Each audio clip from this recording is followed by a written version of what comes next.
Welcome, everybody. It is July 28th, 2016, and this is episode 2 of Spoiler Alert. I'm Chamman V, and joined by Elohim and Eat My Diction. And this week, we've got something on TV. It's called Stranger Things, Season 1. Stranger Things.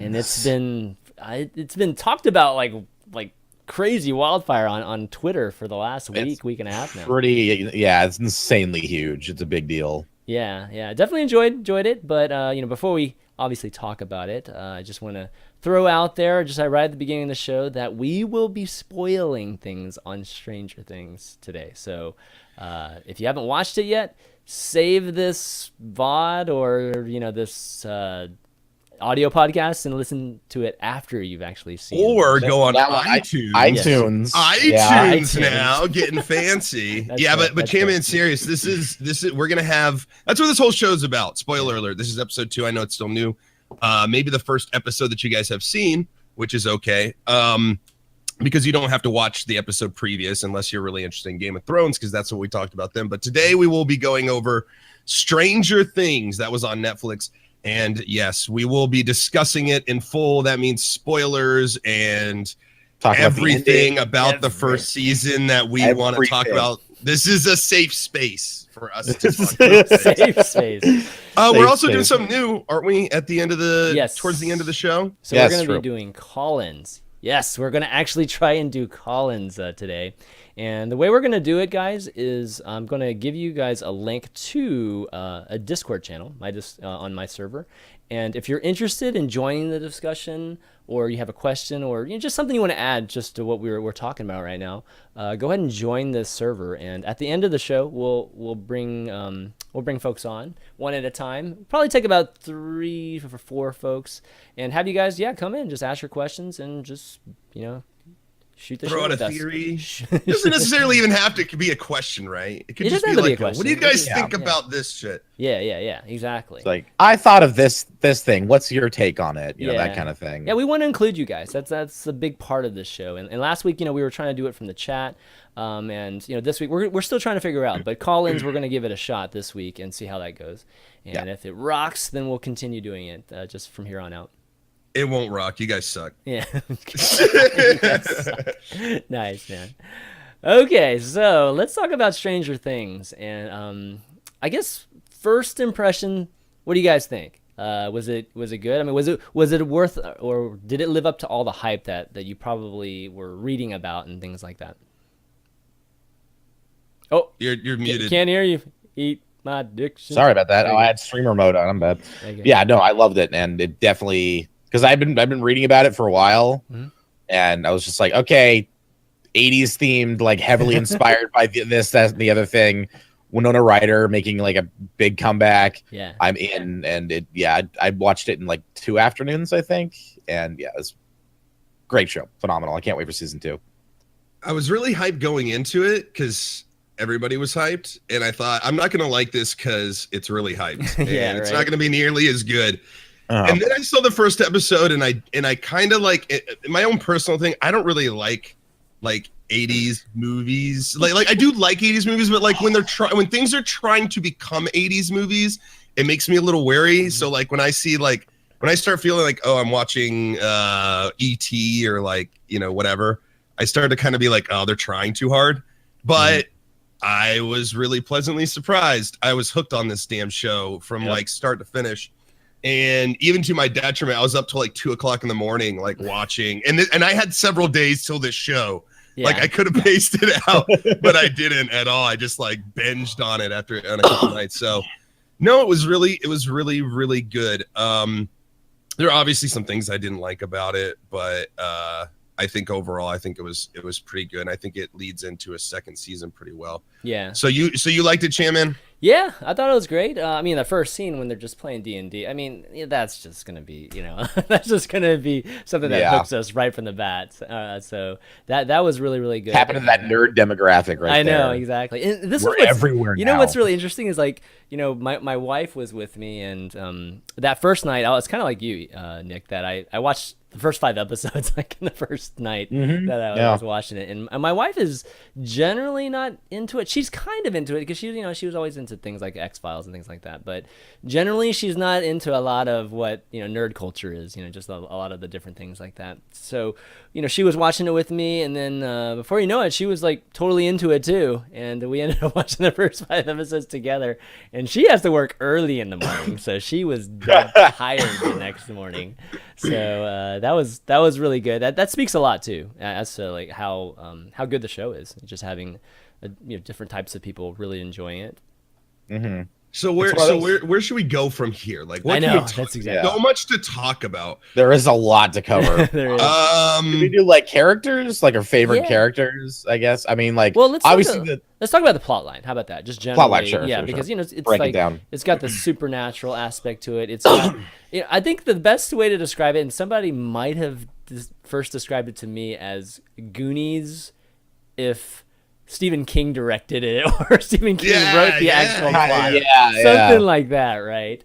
In conjunction with Steven Spielberg, like that's executive producer or something like that. Exactly. So we basically have a group of kids, right, who obviously they play D&D, and they have obviously that type of that type of background mixed with nerds. like they're nerds, and then mixed with just the whole sci-fi aspect. There's this science lab that's doing something interesting in the beginning, and then people dying in the beginning. Something escaped. Yeah, something escaped. It's exactly. It's like a front. It's like their local electricity company, but that's definitely not what it is. And something gets out that's horrible. Yeah, and this happens in a small town where everybody knows each other, and obviously lots of different plot lines with the characters, converging and eventually converging and all that good stuff.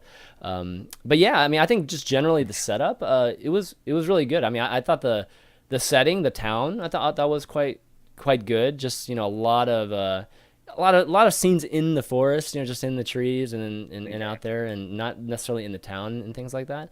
I think they did a really good job with that.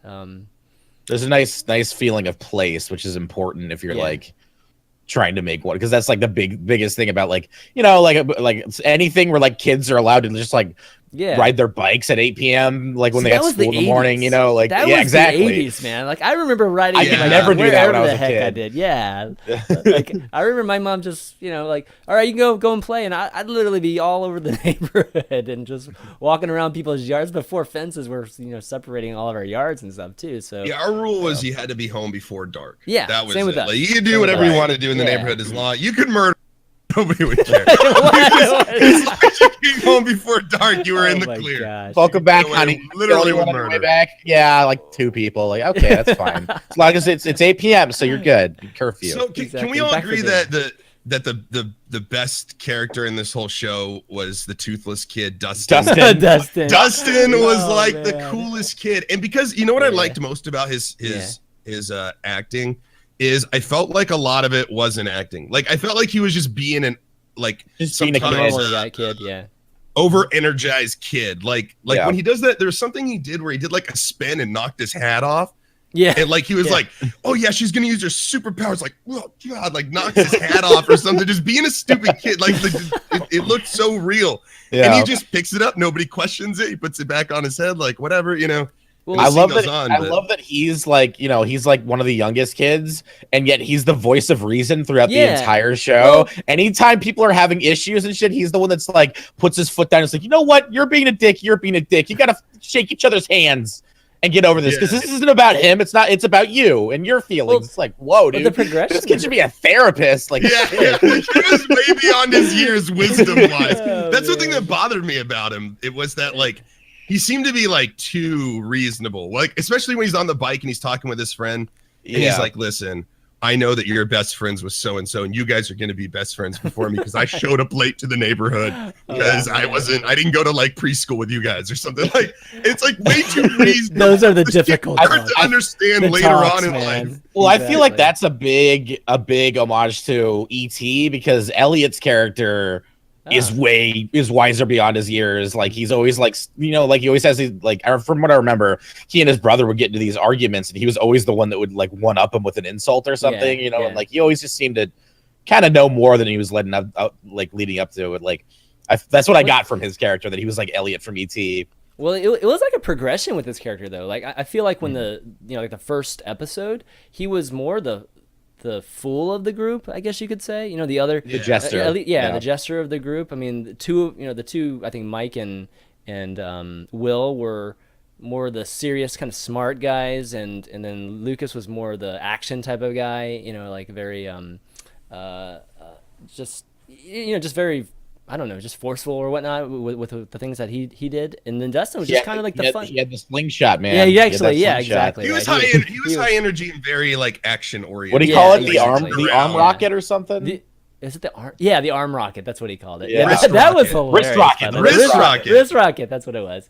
But you know, he went from that into being like you said, the voice of reason at the end. So you could even see the maturation, I guess, of Dustin, which was cool. Definitely cool to see. That lisp too, man. That lisp was lisp is adorable. So I just want to pinch his cheeks. Yeah. I just want to put some front teeth. Actually, like his lip actually like conclaved in because there were no teeth supporting it. You could actually see it kind of dip into his mouth. I'm wondering, I want to know if they're like, you know, obviously they probably auditioned thousands of children for those roles. I'm wondering if they landed on him because he was the best actor and they just wrote in the toothless thing, because that comes up like as a joke. It's like a running gag throughout the show. He's like, my baby teeth are like, they're coming in or whatever. They haven't fallen out.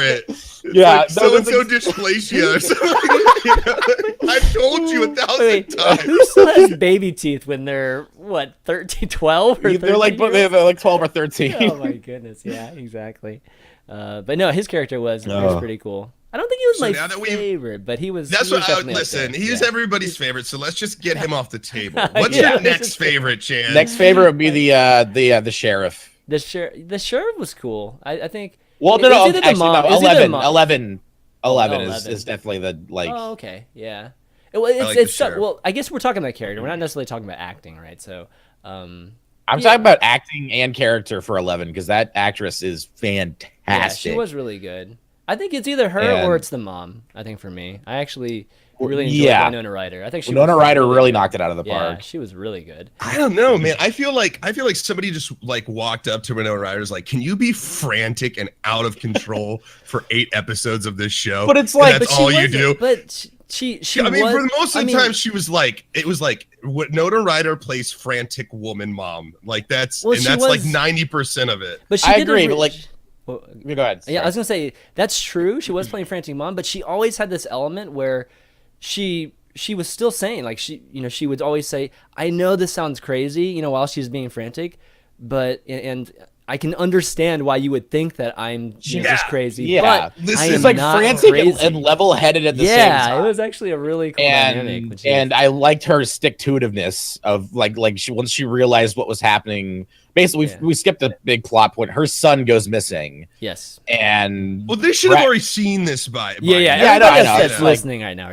So her son goes missing. So if you're a mother, like I can only imagine like how upset you would be, especially with the fact that like no one's really doing a whole lot.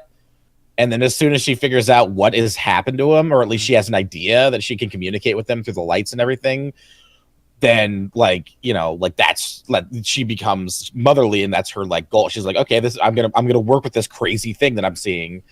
And I think she had a really good arc because she went from she spends a lot of time being frantic and she's crying and everything, but then once she meets 11, she becomes incredibly motherly and protective of her. And it's again like she gets rid of that whole like sobbing mess of a woman that she is, and her goal is to like help 11 like find her child and like basically be there for her and stuff when she's like this kid who's spent her life in a jail cell, you know, being taught to use her mind to like control people's thoughts and shit like that, you know. Listen, I'm a mother and I do speak for other mothers, and I can tell you that is upsetting. No, I do like what you're saying, because there's so many shows and things in entertainment where I'm constantly going, just tell them you're not crazy. Just explain to them. Because I feel like if I ran up to Diction and I was like, listen, Diction, you know me, like, I'm not a crazy person. I'm reasonable. Like, but listen, this crazy shit happened. Just give me a chance to show you this crazy shit. Just give me I feel like I could convince somebody to do that. But like, most of the time in shows, they're too busy acting frantic to say, like, I'm not crazy. I know this sounds crazy. And I'm always just like, why don't you just explain it to them? Why don't you just take fucking 2 seconds and don't come out and go like with a bat, swinging it back and forth. Like, we have to save my son from aliens, you know, like, of course nobody's going to believe you then. But my one complaint is she couldn't like keep herself cool enough to like have anybody take her seriously.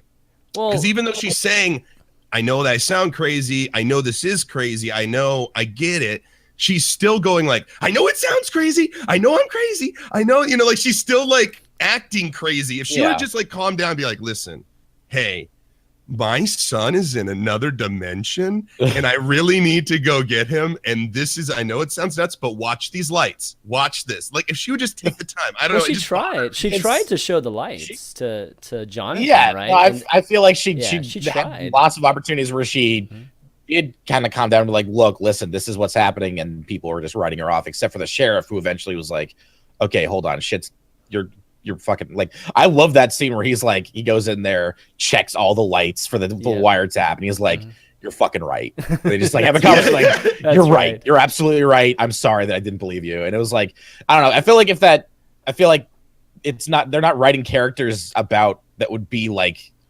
you. Like they're not writing characters that would be like anyone. I feel like they're like no one. Sorry. I can't imagine anyone in a situation where they realize their missing son is communicating with them through lights would be able to just calmly explain that to anyone. Like, as they're also going through the panic and heartbreak of losing their child, and their child's possibly dead. You know, like that kind of thing. I know, and I get what you're saying. I'm just like, I don't know. I feel like.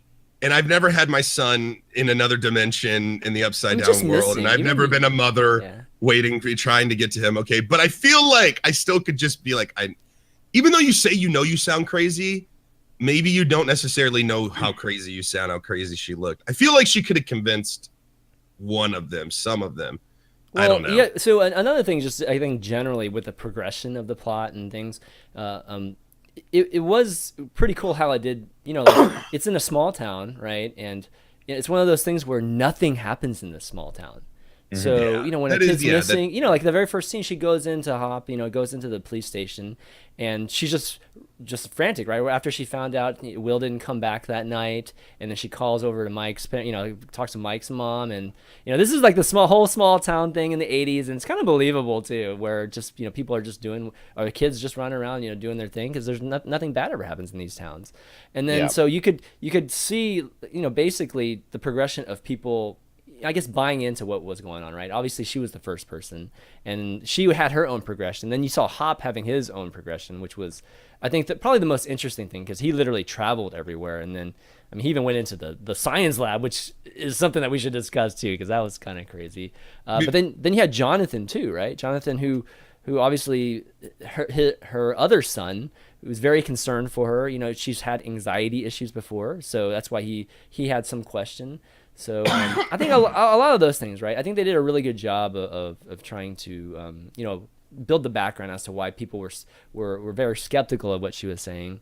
But she stuck to it, man. She definitely stuck to it. I love how she buys like 8 or 10 Christmas lights. You know, like, dude, I love that scene where she goes to her own job and she's like, you're gonna give me all this stuff, and also you're gonna give me my paycheck early. She's like, and the guy's like, all right. Okay. I just have to say there was a scene where she grabs the axe and she like waits up all night, like with the axe. And I sat there and I went, oh my God. Like, Man, moms are so badass. Like moms are so kick-ass. It's like you hear about the stories where like the kid gets pinned under like a truck or something, and a woman like lifts it with her like mother strength. Oh yeah, you know, it's like those things happen, right? And that's kind of cool all on its own. But now, like, think about it. If there was one person in the world who is going to have your back no matter what, if you went to them as like, listen, I'm stuck in another dimension, you know what, your fiance or wife might go for you. They might love you that much. Your children might love you that much. But you can always trust who is definitely going to love you that much is your damn mom. It doesn't matter if your mom's batshit crazy or whatever. Your mom is going to do whatever she thinks she needs to protect you. And it was like watching like the alpha mom, like, just be like, I don't give a fuck what anyone says. My son's still alive. I got this axe. I'm gonna face this otherworldly fucking beast on the other side of this portal that goes God knows where. I have no idea, but I'm ready when that happens. Like, she doesn't give a fuck. She's gonna save her son, and it just made me. It just made me like pull out my phone and text my mom and go, hey, mom, I really love you, and I'm just so glad that you made me a person and that you protect me and have for very, very, very many years. If I ever get stuck in an alternate dimension, I know that you got my back, Mom. That you got my back. If I'm dying in an alternate dimension, but I'm so fucked. There's no way I'm going to hide anywhere. But if I could, that you would come for me. So, but anyways, that's my last thing about the mom, is that it just made me love moms, not in a made you love moms. All right. Well, technically, I do sleep with a mom, so I mean, I guess I'm in the MILFs. So do I. Chan Man for being in the MILFs. Cheers. Cheers. Solidarity. Man. Exactly. There you go. All right, let's talk about 11. All right, Nick, you definitely liked 11 a lot too, right? Oh yeah, fantastic character. It's really, I mean, it's difficult to find. I mean, all the child actors in this are phenomenal, but she was particularly good because she had a very, like, her range was basically facial expressions, and that's really tough acting. Like, I've taken acting classes.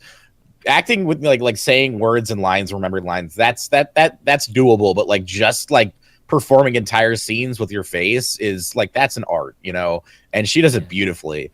And like, you can, no matter what's happening, you can always tell how she's feeling or what her thought process is at the moment. You know, at the beginning, not so much because you're just getting introduced to her, but once you realize what she can do and what she's been through, it's like, it becomes a little more apparent.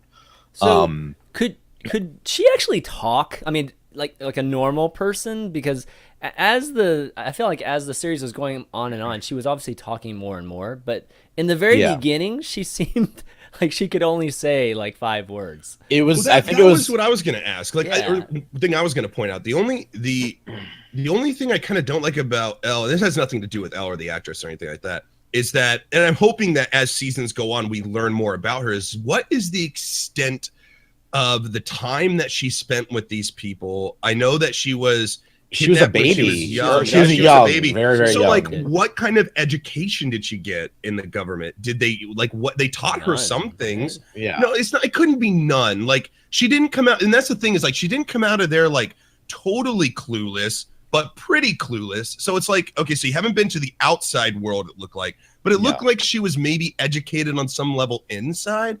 And I thought that it was kind of interesting, actually, where she fell on her ability to communicate, to reason, to express herself, to absorb what's happening around her. Like, it reminded me a lot of like feral children, you know, like kid. There are like lots of like, you know, like domestic cases of kids that are like locked in rooms their entire lives without any socialization. I felt like, and they nailed that. And like, they come out and they go into like protective custody and everything, and they can't communicate. They can't read. They can't say certain words or phrases. They don't understand social cues. Right. And I feel like all of her social experience was like with her father, who was basically trying to make her obedient her entire life and punishing her when she wasn't obedient. And then he would come in and whenever he needed something from her, he would come in and be super sweet and calm and stuff. So she had this weird, like, black and white father figure who would be like a monster 1 second and then like super sweet the other. So like, that's why, like, when she's around adults, she seems a really untrusting and kind of, you know, standoffish. But when she sees the kids, she's a little more like just curious and like, oh, okay, you're my size. That's cool. Yeah, she probably never seen another kid before. Well, that's what I was going to ask. Has she not seen another kid? I mean, she is 11. You know, I guess you could reasonably, logically assume that there's 10 others. You know, there's two kind of ways to look at it, right? It's like she's number 11 or she's 11. That could very well just be a name just to demean her, and for, you know, like when scientists have when they're conducting an experiment. I am not a scientist. I don't know this, but from what I know, sometimes in order to disassociate yourself with the subject or to not get emotionally involved and to keep that barrier up, you may name somebody something else, or you may name a certain thing something else. So instead of her having a name and allowing people who are in the project to get attached to her, they just simply named her 11. Which kind of gets that disassociation that this is a person, this is a science experiment is what we're doing here for results and for whatever. But you can reasonably logically assume also that there may have been 10 others at least that led up to her, or that there were 10 other subjects that maybe weren't necessarily children. They could be anything. They could be adults, they could be babies, they could be dogs. Oh, yeah, exactly. We both just said dogs at the same time. So again, there's a lot about what happened to Elle during this time where because we see a lot of her just kind of grown up. Every flashback that we have of her, she's always grown up and kind of around the age where we find her. Like there's nothing when she was like a kid or like years before. You know, it's. You get what I'm saying though? There's a lot of history. There's a lot that's happened between baby to where she is now that isn't covered, isn't talked about, and we don't understand. Yeah, and you know, the reason she was abducted is obviously she had powers, right? But did she have powers because was she abducted because she had powers, or was she abducted and then given powers? No. They mentioned that she was special. Remember when they go to her mother's house and she's catatonic? And her caretaker's she would be able to do things with her mind, like move things and stuff. So they knew that she had these powers before, and that's why they took her. So that's the interesting part, because like all that we saw was that she had the ability, you know, to do telekinesis, and in the end, some kind of crazy powerful. I mean, she had some siren aspect to her too, right? When she screamed, and obviously that sort of power. But she opened up a portal to an alternate universe. So. I didn't quite understand that part of it yet. Yeah, they didn't really, you know, go into that very well. She touched it. That's science. She touched it. But touched it. Science, Jan, man. You touch an otherworldly beast and you open up a portal. That's just day one stuff. Well, they showed her like making contact, right? Like they had that whole scene where this is a special day because we're gonna make contact. Was it that day she opened the portal? You know, when that's what she opened the portal. Okay, so she opened the portal then.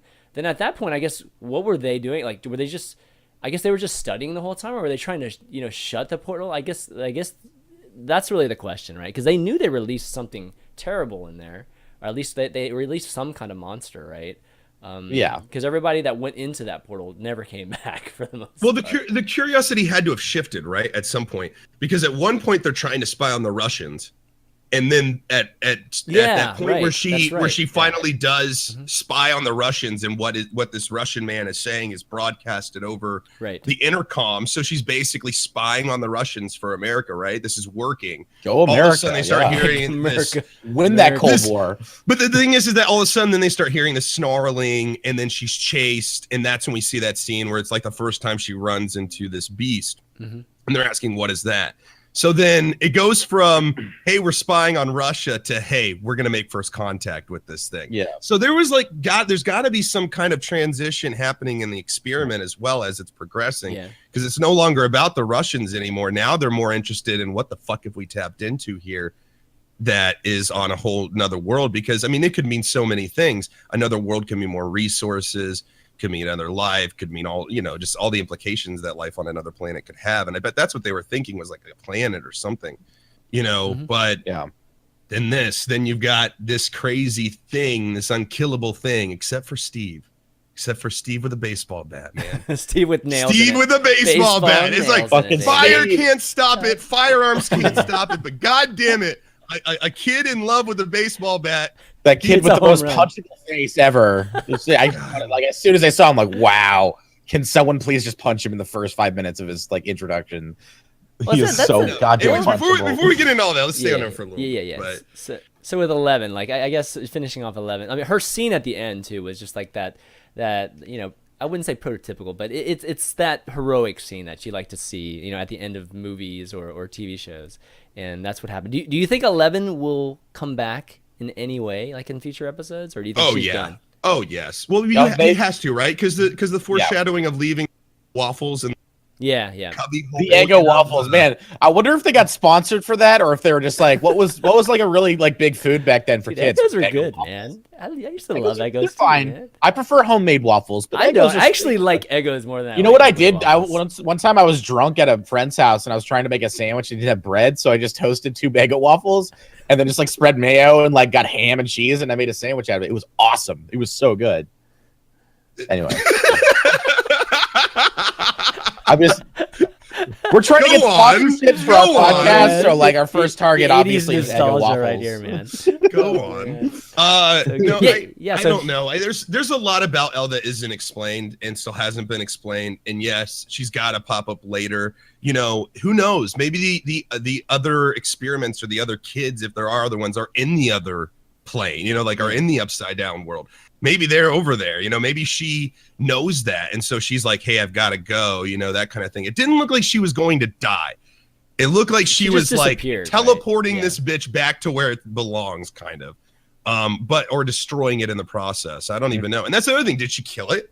Or did she Goku instant transmission it away from Earth to explode in another, in another dimension, or out into outer space and just have it die out in outer space? Well, yeah, that's what I'm saying. Like she's like, sorry, gotta go. Good luck, everyone. Yeah, exactly. And I'm out. You know. Yeah. But did she kill it? Do you guys think she killed it? I don't think she killed it. I actually think she teleported it somewhere. Because both of them just disappeared, right, altogether, or they flaked away in this weird. Their skin was kind of going away type of thing, but it definitely injured him in the process. But in the end, teleported away somewhere. Yeah, and here's another question: was there only one beast? You know, it's never specifically said that there's just one. Like, and that's another thing. Yeah. Another thing that I hope they explore in future seasons is what is this beast? What is its history? What is its capabilities? What is it there for? How did it know to impregnate humans? You know, like you know, or at least, you know, put whatever the fuck that is inside of them. Like how does it know to do this? How does it know to pull people through dimensions? Is it something that hops dimensions frequently? Like, if you think about this being a creature that's in the upside down world, you assume that the first contact we've had with it knows just about as much of us as we do of it. It seemed pretty confident in its ability. Yeah, it's like as soon as it was out, it was really confident, and it's like, okay, I'm here. I'm gonna fuck shit up. And maybe it's instinct. Maybe it's just like, you know, it sees things in its world that it like is like, I kill this. You know, maybe it's just a predator. Well, you know, what does it eat in the upside down world? You know, like it's a carnivore. At least we've seen that it's a carnivore. What is it eating? Because I didn't see anything really alive. You know, like that's true. It took the deer from the our reality, our world, and dragged it their into. World. Yeah, that's true. So, you know, it's very weird, or maybe it has been coming over. See, there's like so many questions about it. I mean, that's the thing about the whole portal, right? Because it was like the first time that he was able to even come to our world was through the portal, or maybe even knew about our world. Maybe that's what it was. Like he just never knew about our world until the portal opened. But once the portal opened, I mean, he could just open his own portal like anywhere, like in the forest. Yeah, he was just like bang, bang, through the wall. You know? I mean, he could literally go like jump, you know, from world to world. I feel like it's one of those things where it's like what was it? You ever seen like the Mothman prophecies when he's talking to the Mothman on the phone? Yeah. More spoilers for different. Basically, he I don't know what the exact line is, but basically, the Mothman look upon humans as we look upon cockroaches. Like there's such a higher.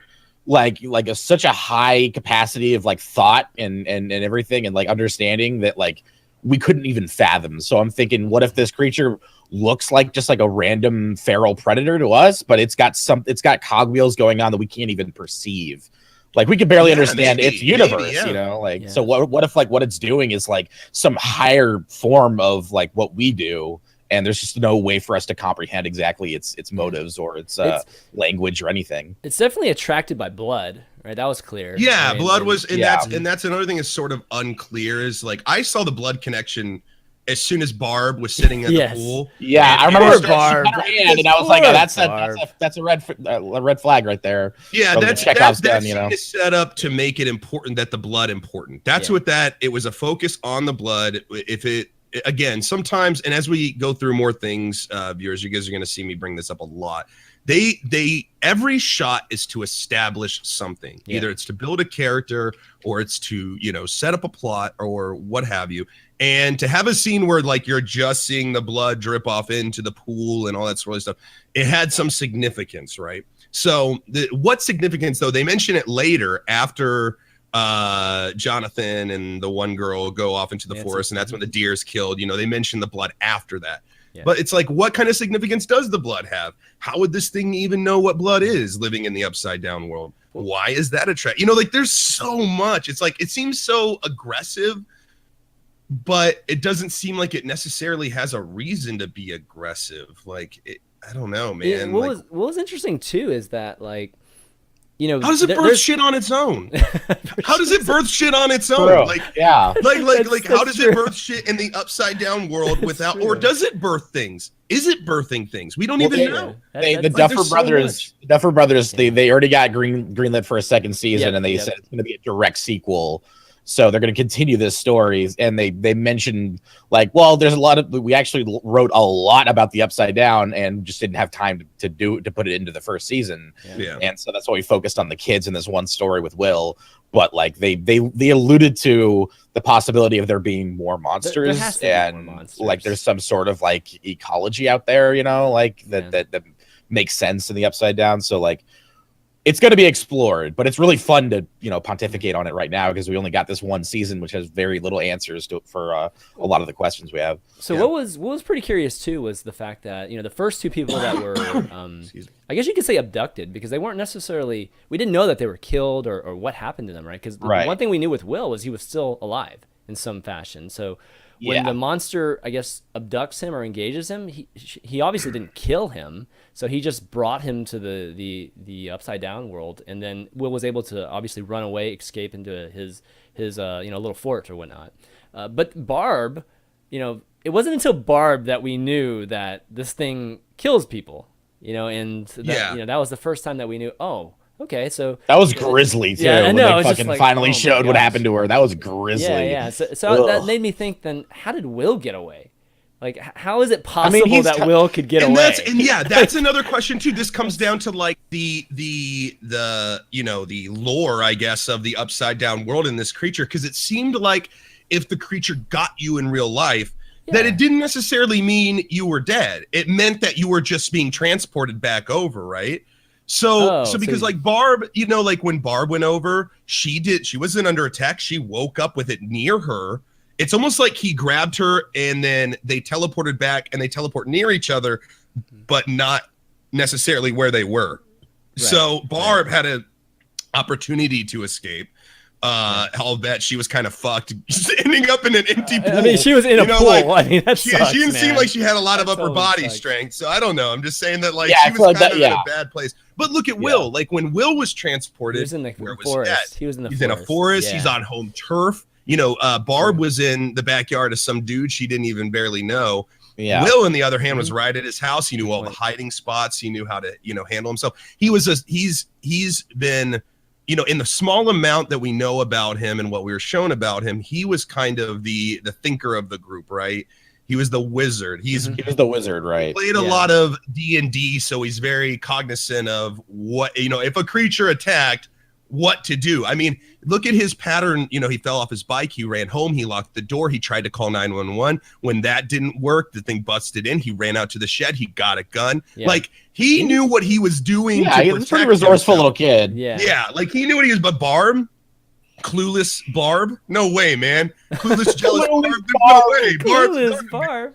She's like looking out for her friend, man, and she just gets like shit on. Was putting that. I could tell Barb was putting that, even at the beginning. she was gonna just be. She's just she a was, roast. she was duck, fodder. man. She was She just was fodder just for fodder. the monster. Yeah. It's like, why couldn't you kill like the two annoying, obnoxious friends of Steve's? But you decided to kill the nice best. There's still friend time. Of the girl. There's still There's alive. still time. Well, I know, that's right? The thing is that, Oh, and this is man. how you know how Barb is so boring, even in the show, is because nobody cared. That's true. That's true. If you're being casted, you They're never all like, want to be okay, cast as the Everybody boring lost person. their shit about Will. They're all like, Nancy, shush. We're trying to find a younger child right now. Your friend can wait. Like the parents didn't like start doing shit and get. We all involved, loved like, Will, okay? Barb was kind of a bitch, all right? I know. Where's the She was a funeral for nerd. Barb? Most I people know. are like, Barb? Who's that? Who's Barb? Yeah. Who's Barb? We're a small town and we still don't know who that is. Barb is the Gilly of the show, all right? Oh, From come Game of on. Thrones. No, Gilly is still alive, all right? So she's definitely not Gilly. Well, here's nothing's to say that even, right? We know so little about the upside down world that who's to say that she is actually dead? Yeah, Elle saw her and like, yeah, she's all rotten and everything, and she's got bugs coming out of her mouth, but or like slugs. But at the What same if she time, turns into a monster? at the same time, maybe she Oh, would. that's But the possible. thing is, at the same time, there's no rules in the upside down world to say that something has life or unlife. You know, like we're putting real world things onto the upside down world, which isn't necessarily true. So is she dead? Maybe not. Maybe she's just temporarily used as an incubator for sleeping. whatever. Or you know, like they could justify and work into the story that she's not really dead. So it's like we can't even count. We know so little about it. Zombie Barb fighting Nancy. That's I'm just saying that Barb could. Looking forward to that. Well, we're seeing Will live and continue on his life, even though he's infected. Even though he's slug vomiter. Slug vomiter. He's a level slug and it doesn't vomiter. even freak him out that much. How do you not freak out? Like, That's how do you not when I saw that, I was like, oh, he's different. He's changed. Yeah. Like there's something like the fact that he didn't freak out about it, he just went to the bathroom, calmly vomited up a fucking slug, and then just like went back to the dining room table without thinking on it, like means that like his mind has been infected in some way. Like he's a carrier, you know, like for this upside down. Yeah, I think you guys have a point with that because they were being incubated or something, right? Like when they found Will, he was definitely not. I mean, he wasn't eaten at all. He was literally just in like this weird slime. It wasn't a chamber, but you know, he was in this little cocoon essentially, right? And Barb looked dead. I mean, she just looked, you know, her eyes were glassed over. She was super dead. But would Will like look that 5-7 way? days But here's the over thing: type is of nothing's to say that if you don't go up to Barb and pull that thing out of her mouth, that she doesn't start coughing and that you can't take her back. You know, like Will looked pretty fucked up when they found him. He looked pretty dead when they found him. Not like that. He was like close to death. He was like pneumonia. He had a tentacle down his throat. Okay, that Barb looked like she'd literally been sitting, you know, on the side, like in a ditch for a good few months. You know, it was rotting. Maybe Will would look that way, and maybe if you just take the thing out of the mouth, maybe they come back. Who knows? Like these things could be. I mean, Will was able to move around. Maybe that's the whole fucking point. Maybe the point is to impregnate them, then let them escape, and then take their throw up their babies everywhere. That's kind of what I thought was like maybe he let Will escape on purpose after he was done. You know, like maybe. Yeah, what's the purpose of? Maybe he's not even eating. Yeah, he's not even eating them. He's already incubated them. Why even protect it? Like, it's kind of a weird. Again, it's so weird. Like, there's so much about the upside down. My whole point is that there's so much about the upside down world that we don't know. That I'm really excited to learn more about as we go into the next seasons. I don't know why Will wasn't more. Do you think that Will is not alarmed about the thing falling out of his throat because he's just trying to keep it hidden and he's just trying to live a normal life? Or do you think that something inside him has been planted to say, it could be either one. Life, you know, it's okay. Exactly. Just a little hiccup, you know. Either like, theory is I feel equally valid. I think his mom's been through hell. Maybe he just doesn't want to upset her anymore. He's like, I'm back. She doesn't have to know about this slug thing. That's fine. Let's just I think it's a little bit of that too. Yeah, he wants to get back to normal. I mean, he literally becomes normal again the instant he gets to the table. So that's That's what's kind of interesting too. Like he was concerned for a second, and then he was normal again, right? Talking about it was just like their D&D session or whatnot, right? But I love the arc of the season, how a lot of things correlated with their D&D campaign. Yeah.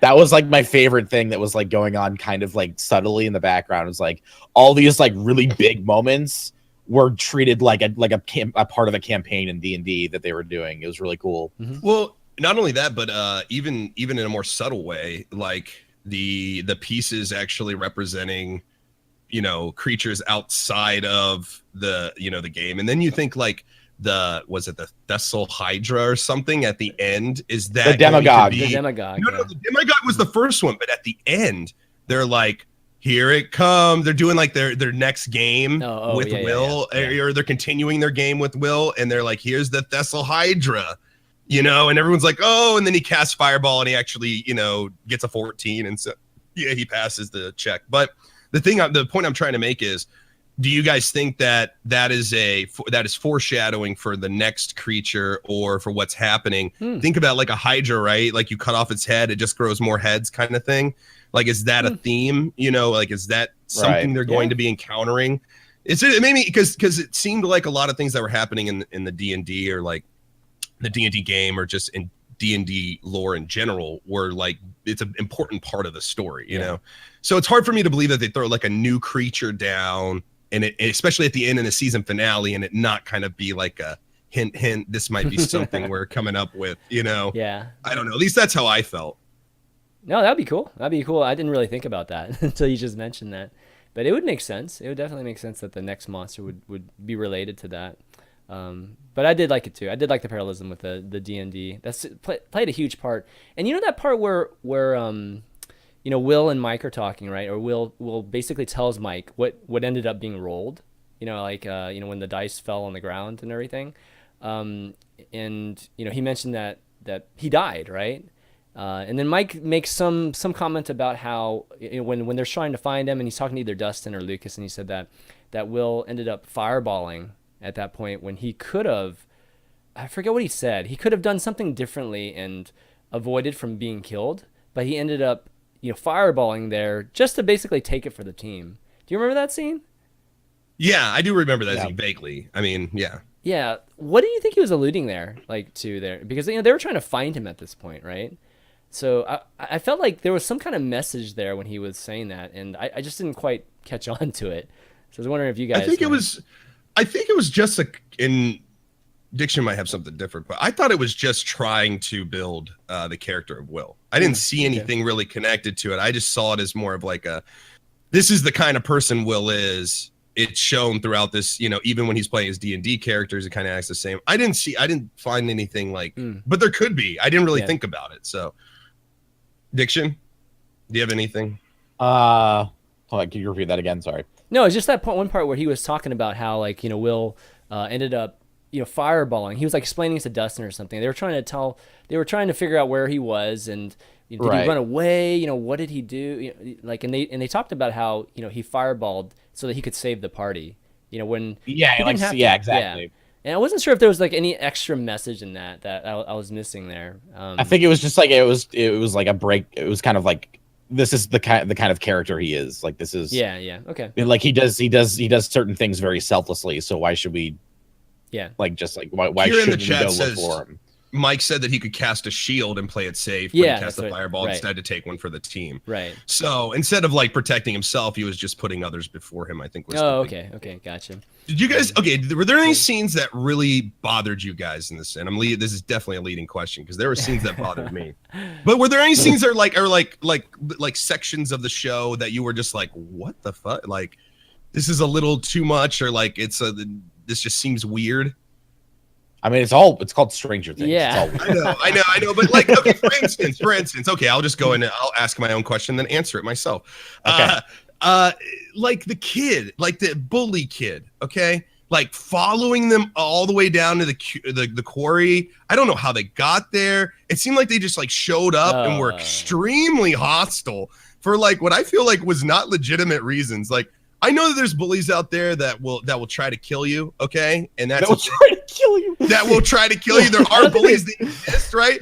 But it just seems so weird that this kid was like, I've got a knife and I'm coming at you at the quarry. Like, how did you get there? Why are you angry? Like, what do you do? Like, is this what you do after school? Like, you still torment these kids? Like, you track them down? Like, it seems so weird. That scene seemed so weird. And like, it was just like, we need a cool scene. So let's just use this kid and we'll just have him show up there with a knife and he'll threaten him. And then that'll give Elle a chance to be a badass. You know, like, it seemed weird to me. And what also seemed weird, another scene is when the sheriff, Hop, when he goes into the facility, just like on gumption, like no recon, no understanding of a government sanctioned facility to help them fight Russians that turned into making contact with aliens. You would think that like there would be a tough way to get in there, but he just like hopped the fence, walked through this door. It's a guard, beat up guard. Use the security key. Here I am at the portal. Like, I'm just like, man, doesn't it take more than this? Like, I know it's the 80s, but like, I mean, what it only means two things, right? Either this guy's like just a complete badass, which could be true, or that this like it's just another weird scene that they just couldn't really explain very well. Like, how are we gonna get anybody down to this portal when there's like the government protecting it? You know, it's like, I don't know. There were scenes that just like, I love the show overall, but there are just certain scenes that I'm just like, this seems really crazy. Well, they tried to correct at least that scene, or you know, later on try to correct it by saying, hey, don't you think there's cameras around this place, right? And they eventually find him once he's like completely in like the entire thing. And then you know, somehow he's not infested by going down there where there's all this, you know, crazy, I don't know, tentacles and gook and all that stuff, right? Where everybody else has to wear all these suits, right? Even just going down the elevator, he's down there without any kind of suits and just like touching stuff and not getting affected. But on top of that, I think one part that bothered me too is that they just put him back in his trailer park at the end of all that. Yeah, where that was super weird too. They made Elle's mom. They made her a freaking vegetable. So like how. I don't know why they would do that. They should have just made him. I killed the other guy. Like, why? They have no hesitation. This was talked about before in the chat. Okay, it's easy to stage a suicide of some diner owner. When a fucking sheriff goes missing, that's a federal investigation. That's the FBI on your fucking door, looking in this small town, looking around and peeking into your business. But you don't gotta do their fucking jobs, man. No. So you don't even. On top of that, at the end of the season, we learned that the sheriff is now like working with them, and I think that they may have. They're like, okay, this thing is out. We need to have more control over this town than we have right now, because otherwise we're fucked. So I feel like from the get go, once they figured out that they were kind of like in this panic mode, they knew they had to get him on their side. And so they didn't want to kill him, because like having him on their side means that they can do a lot more and get away with a lot more in this town and not have people snooping around anymore, you know? Right. Well, here's my thing when it comes to Hop. He's got a past, right? It's hinted at, it's talked about. He's got some kind of badass background that's made him all. I mean, yeah, he lost his daughter and everything, but he likes his peace and quiet in his small town, probably because whatever he did before that earned him that station. Okay. Yeah. So he must have done something crazy for the government or been a part of something pretty big government wise that maybe allowed him to have a pass when they caught him. Like, imagine if you had some kind of, like, let's say he's just like a hero for America, right? And only the government knows it. Only he knows it. Crazy thing. He was the one who shot Obama, you know, like that kind of a thing. You know, not Obama, but Osama, not Obama. Osama. Wow. Osama. Wow. It's like one letter off. So I haven't talked about either of them in so long. So the thing is that he's got this this background. So when they do decide to, you know, when they do stick him with whatever the fuck it was and knock him out, they might have gone, oh shit, who is this guy? Oh shit, we can't kill this guy. Okay. This is so-and-so. He's got a government pass. Yeah. Like, what are we going to, let's just put him in his trailer. Let's bug his trailer so we keep tabs on him, but we can't do anything with this guy. And that's another one of the great mysteries of this first season is, who the fuck is Hop? Who is he? What is he? Why is he able to go into a facility and just kind of on gumption work his way through to a fucking a gate? You know, how can he beat 3 armed guys up while you know, that's another thing. Like when the kids are hiding in the bus, you know, just to further support this argument. Oh yeah, there's aerial surveillance. Okay, so to get to those kids, he not only has to stay out of aerial surveillance. When he gets there, he has to take down 3 people that we saw outside of the bus. Yeah, that's you know, true. like, and all you just hear is the thump. Okay, now, hey guys, let's go. You know, that kind of thing. But when you think about it, like, he had to kill 3 dudes out on, you know, outside of a bus, all of which were armed, you know, and do so secretly. I mean, the guy's a badass, so he's got to have some kind of training. He's got to have some kind of, but what, you know, what is it that, and what's the deal? What's the deal he made? It's never explained. He just says, you get Will back and you just have to shut up. That can't be all. That can't be it. Definitely was not just that. Yeah. Yeah. He's definitely and his confidence going back there. He knows they can't hurt him now. I think he might just be the new Matthew Modine guy, right? He's not a doctor, so he's not running the lab, but you know, maybe he's the person in charge of you know, I guess surveilling this thing. I mean, maybe he's all of a sudden now part of the FBI or whatnot, and maybe back to the job that he originally had that you were alluding to. But is Brenner dead? You think Brenner's dead? Well, that's the thing, right? Like Brenner everybody else, he was just probably teleported somewhere, right? And yeah, so he's probably not dead yet. Yeah, you know, you got to consider that Barb was attacked, she ends up on the other side. Will's attacked, he ends up on the other side. Mm-hmm. There's got to be some argument made that, you know, Brenner's not necessarily dead. He was taken to the other side, especially since the creature seemed to be pretty occupied on this side. You know, it's not like he's just. I don't think we ever see the creature besides the deer. And even the deer he has to drag back to his realm. You never see the creature kill and eat anybody in our world. Right. So Dr. Brenner, he's got to be on the other side. He's not dead. Like, he's not eaten. The things aren't eating him. Yeah. Right. I mean, he's probably just sitting in one of those cocoon things that Will was sitting in. Just chilling, having a nice nap. As well as all those other soldiers, right? Because they were showing like about 3 or 4 soldiers shooting at the thing, and then they just show a close-up of Brenner, and then he just gets mauled, right, by the monster. So I think maybe all of them got transported over to the Upside Down world and are sitting there. But if they did, you know, we should have access to it now. I mean, everybody should be able to go in there now and find these people, especially Hobbs and the mom, you know, Winona Ryder character. They actually know, they have a pretty good idea as to what the world is. It's literally a mapping of the world that they know. So it shouldn't be too hard to find it. Unless, you know, that world is huge, ginormous. We just know about the town. I mean, is this like literally all of the world inside of that, you know, that dimension? It seemed like a replication of our world, just darker. So you would have to assume that there's just as much landscape, you know, if not more. It's interesting because it makes me think of Jumanji. I got more than this, but think about like Elle going into the Upside Down, or anyone going into the Upside Down and then staying there for a long time. Now they said the air is toxic. So there's something about that would have to be explained or whatever. But imagine somebody like growing up. Imagine Elle, the next time we revisit these kids, is in their teens. And Elle's, you know, then they figure out that Elle's not actually dead. She's still in the Upside Down.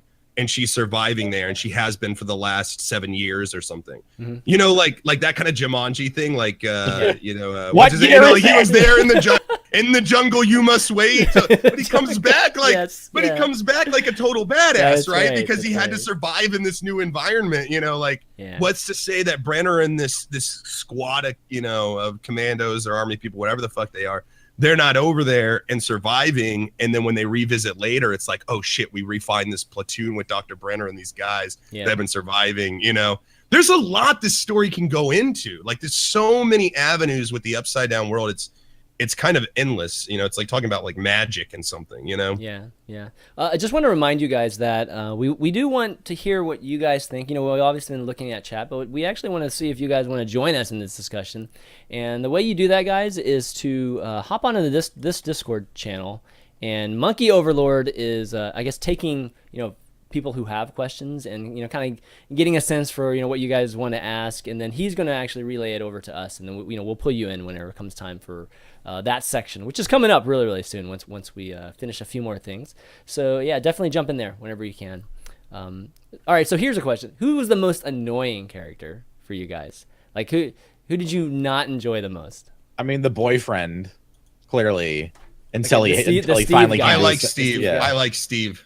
I like Steve now. I didn't like him for the first 7 episodes. Dude, Steve is the realest character because Steve, listen, everyone wants to kind of hate on Steve because Steve is the guy you're supposed to hate, right? He's the douchebag boyfriend, right? But he's not really